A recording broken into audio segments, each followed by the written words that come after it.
আমি আবারও বলছি, এই মন্দারমণি কিন্তু দীঘা পুরী থেকে অনেকটা নিরিবিলি সমুদ্র সৈকত।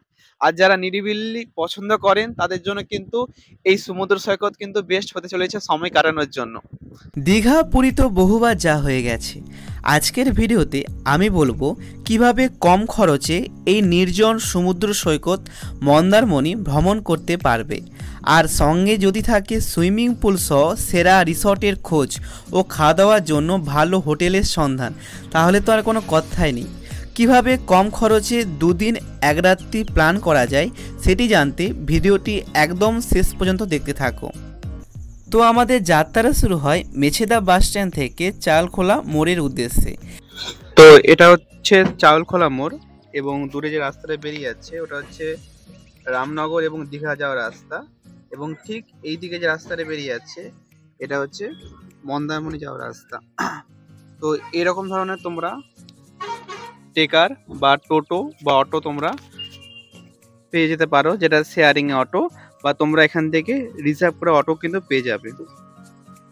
আর এই মন্দারমণি আসার সবথেকে সহজ উপায় হলো, যদি ট্রেনে আসতে চাও তাহলে সকাল 6:50 হাওড়া থেকেই তাম্রলিপ্ত এক্সপ্রেসে চেপে তোমরা কাঁথি, এবং কাঁথি থেকে তোমরা চাউলখোলা মোড়ের উদ্দেশ্যে যেতে পারবে। আর এই চাউলখোলা মোড় থেকে কিন্তু সরাসরি মন্দারমণি যাওয়ার রাস্তা। আর বাসে আসতে চাইলে বাসে চেপে ধর্মতলা বা তোমরা বিভিন্ন জায়গা থেকে তোমরা চাউলখোলা মোড়ের উদ্দেশ্যে আসতে পারবে।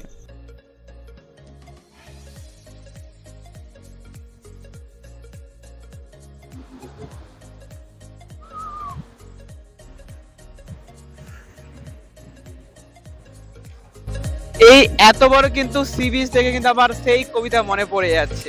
মনে হয় ছুটে যাই, হাত ধরে বলি, পৃথিবীর মতন প্রেমানুকূল হাওয়া পাবে না তুমি, পাবে না আমার মতন একলা নাবিক সমুদ্রে। তো দেখতেই পাচ্ছ, তোমরা যারা দীঘা বা পুরী গিয়েছো তাদেরকে বলবো, তোমরা যদি মন্দারমণি না এসে থাকো অবশ্যই কিন্তু একবার এসো, কারণ এখানে কিন্তু দীঘা পুরীর থেকে কিন্তু এই যে বালি যে বিচটা কিন্তু অনেকটাই কিন্তু বড়, এবং তোমরা কিন্তু এখানে খুব কিন্তু এনজয় করতে পারবে। সি বিচের পেছনে কিন্তু একটা সুন্দর কিন্তু দুর্গা মায়ের, মনে হচ্ছে দুর্গা মা, হ্যাঁ অবশ্যই দুর্গা মা, তো সুন্দর কিন্তু দুর্গা মায়ের একটা মন্দির রয়েছে। তো এই জায়গাটা কিন্তু সি বিচ, দেখো।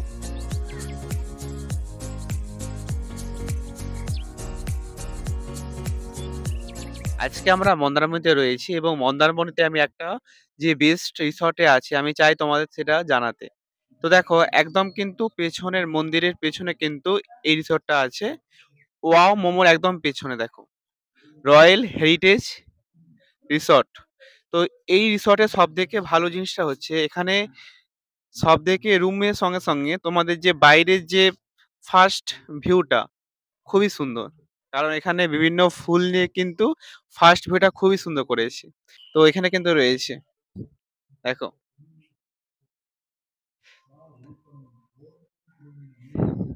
এবং আজকে আমি তোমাদের রুমটাও দেখিয়ে দেবো কি কেমন এই রয়্যাল হেরিটেজ রিসর্টে কেমন রুমগুলো রয়েছে। তো আমরা মন্দারমণি হোটেলে আমরা চেক ইন করে নিয়েছি।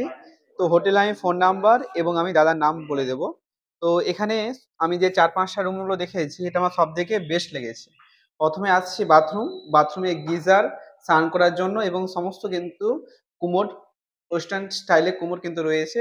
এবং এখানে দেখো একটা অসাধারণ ভিউ, দেখো এখানে তোমরা টিভি দেখতে পাবে, এবং এখানে মিরর, এবং দেখো এসি রয়েছে, তোমরা চাইলে এসি নিতে পারবে। এবং এখানে কিন্তু মোটামুটি 3 জন ভালো করে কিন্তু তারা শুতে পারবে, দেখো। এবং এখানে কিন্তু ব্যাগ রাখার জন্য সমস্ত জায়গা রয়েছে, এবং ছোট্ট ডাইনিং টেবিল রয়েছে এখানে, দেখো। আমরা অবশ্যই ব্যাগ ফ্যাগ রেখে দিয়েছি, এবং আমরা বিচে স্নান করতে যাচ্ছি। এবং এই রুমে দেখো ব্যালকনি থেকে কিন্তু ভিউটা কিন্তু সেই লাগছে। এটা হচ্ছে ব্যালকনি, ছোট্ট ব্যালকনি, বাট ভিউটা কিন্তু খুব সুন্দর লাগছে। তো আমাদের কিন্তু এই রুমটা মাত্র 1300 টাকা নিয়েছে, 1500 বলেছিল। তো তোমরা যারা 3 জন বা 2 জন আসছো মন্দারমণি, তারা কিন্তু এই হোটেলটা অবশ্যই চেক ইন বা তোমরা খোঁজ নিতে পারো। বিল্ডিংটা কিন্তু অ্যাটাচমেন্ট থাকে সুইমিং পুল। তো আমরা এখন সুইমিং পুল দেখতে যাচ্ছি, তো চলো দেখে আসি।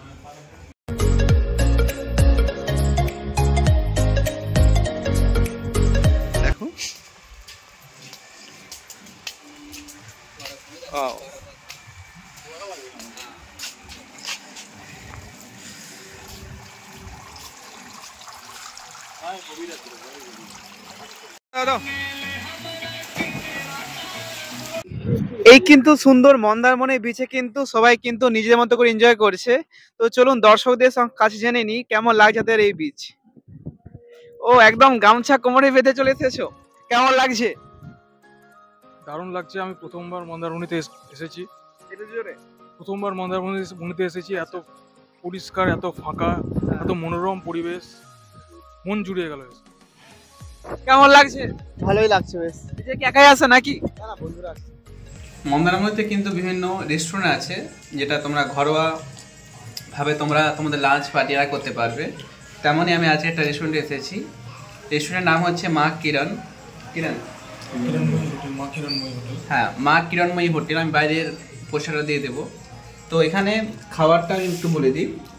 100 টাকা কিন্তু বিভিন্ন সবজি ভাত, সঙ্গে কিন্তু রুই মাছ ইনক্লুডেড আছে। এবং টেস্ট কিন্তু মনে হচ্ছে যেন বাড়িতে বসে কিন্তু মায়ের হাতে রান্না খাচ্ছি, রিয়েলি বলছি। এবং এখানে কিন্তু আনলিমিটেড ভাত, এবং ভাতের টেস্টও কিন্তু একদম ঘরোয়াভাবে। এছাড়া বিচের সামনে প্রচুর হোটেলে তোমরা লাঞ্চ বা ডিনার ভালোভাবেই খুব সহজে করে নিতে পারবে। এবার রুমে এসে একটু বিশ্রাম, তারপর কাঁকড়া বিচ। তোমাদের প্রথম দিন সময় না থাকলে দ্বিতীয় দিনও কিন্তু হোটেল থেকে চেক আউট করে সরাসরি একটা অটোতে রিজার্ভ করে কিন্তু কাঁকড়া বিচ ঘুরে আসতে পারো। তো মন্দারমণি সি বিচ থেকে মাত্র 8 মিনিটের দূরত্বে আমরা কাঁকড়া বিচে এসে গেছি। দেখো দাদাটা আমাদের নিয়ে এসেছে। তো এই রাস্তাটা কিন্তু মন্দারমণি যাওয়ার রাস্তা, আর ঠিক এই রাস্তাটা, এটা কিন্তু দেখো, এটা কিন্তু কাঁকড়া বিচ যাওয়ার কিন্তু রাস্তা। এই যে পোস্টার দেখতে পাচ্ছ এখানে। তো চলো আমরা কাঁকড়া বিচে আমরা কাঁকড়া দেখতে পাই কিনা দেখে আসি।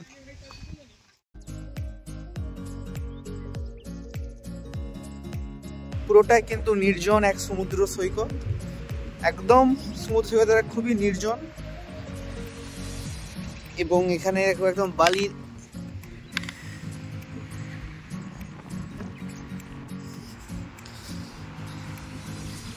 ওই যে দূরে দূরে কিন্তু সমস্ত লাল পুরো কিন্তু কাঁকড়ায় ভর্তি, এবং কাছে কিন্তু ঢুকে যাচ্ছে। তুমি ক্যামেরা দেখার চেষ্টা করবো কাঁকড়াগুলোকে।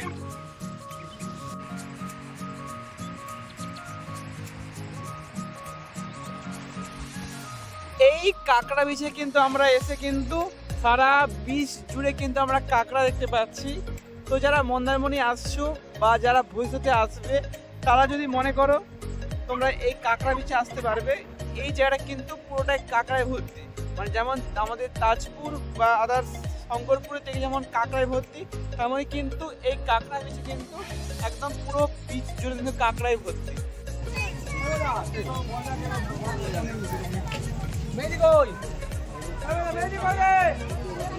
এটা হচ্ছে সন্ধ্যার বিচ মার্কেট। সন্ধ্যা 7টার সময় বিচ মার্কেট। এখানে কিন্তু বিভিন্ন রেস্টুরেন্ট তোমরা খাবার খেতে পারো।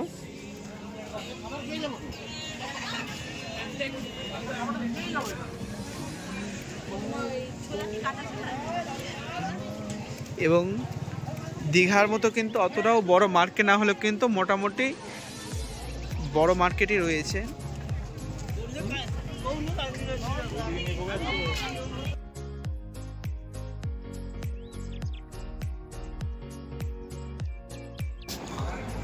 এই বিচের ধারে কিন্তু ভুট্টা, ডাব সব কিছু বিক্রি হচ্ছে। তো চলো মার্কেটে কি কি পাওয়া যাবে একটু দেখে দেব। এখানে কিন্তু বিভিন্ন কাঠের পাওয়া যায়, খেলনা বা বিভিন্ন ঘরে দরকারি জিনিস।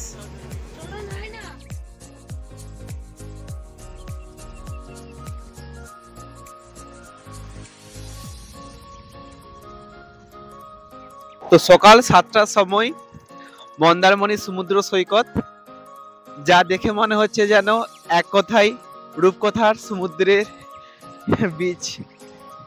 তো দেখো সমুদ্র কিন্তু এখানে লোক সংখ্যা খুবই কম, একদম কম লোক দেখা যাচ্ছে।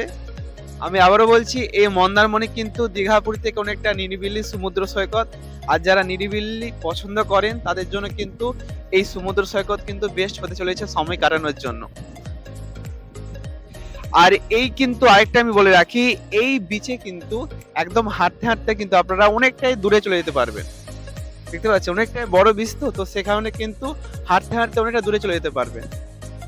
দেখো আপনাদের কিন্তু এখানে দাঁড়িয়ে এই সমুদ্র কিন্তু উপভোগ করতে খুবই খুবই কিন্তু দারুণ লাগবে।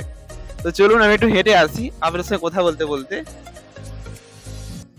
আর এটা যখন মানে সূর্য উদয় হবে অর্থাৎ সানরাইজ হবে তখন কিন্তু আরো সুন্দর দেখতে লাগবে। তোমরা তো জানো বিভিন্ন সৈকতে খুব সুন্দর লাগে, বাট মন্দারমণিতে তো মানে লোক সংখ্যা কম, আমার মনে হয় আরো জিনিসটাকে উপভোগ করতে আরো ভালো লাগবে। এবং হালকা মৃদু বাতাস বইছে, আর এই সমুদ্র সৈকত কিন্তু আমার খুবই খুবই কিন্তু সুন্দর লাগছে। তা আপনারা দীঘা পুরীতে অনেকবারই গিয়েছেন, যদি সুযোগ হয় তো অবশ্যই আপনারা একবার হলো মন্দারমণি ঘুরে আসুন বা ঘুরতে আসুন, যেটা আপনাদের কিন্তু মনের যে ট্রাভেল ভান্ডারকে কিন্তু আরো বাড়িয়ে তুলবে।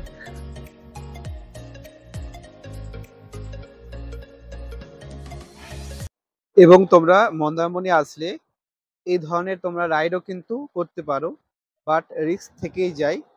বাট যারা অ্যাডভেঞ্চার প্রেমী তারা চাইলে হয়তো লাইফ জ্যাকেট পরে কিন্তু এই ধরনের অ্যাক্টিভিটি তোমরা করতে পারো। তো মন্দারমণি আসলে কিন্তু এই ধরনের কিন্তু তোমরা বোটে চাপতে পারবে মাত্র 200 টাকা বিনিময়ে, কিন্তু এক অনবদ্য অভিজ্ঞতার সাক্ষী হবে। দাদা কিছু বলো।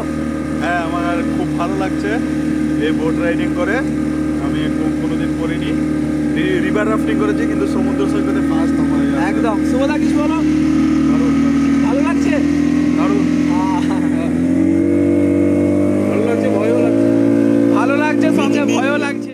তো বন্ধুরা আজকের মতো আমাদের এই মন্দারমণি ট্যুর আমি শেষ করছি। অবশ্যই ভিডিও ভালো লাইক করে দিও, কমেন্ট করে দিও এবং তোমরা শেয়ার করতে পারো। তো দেখা হচ্ছে নেক্সট ভিডিওতে।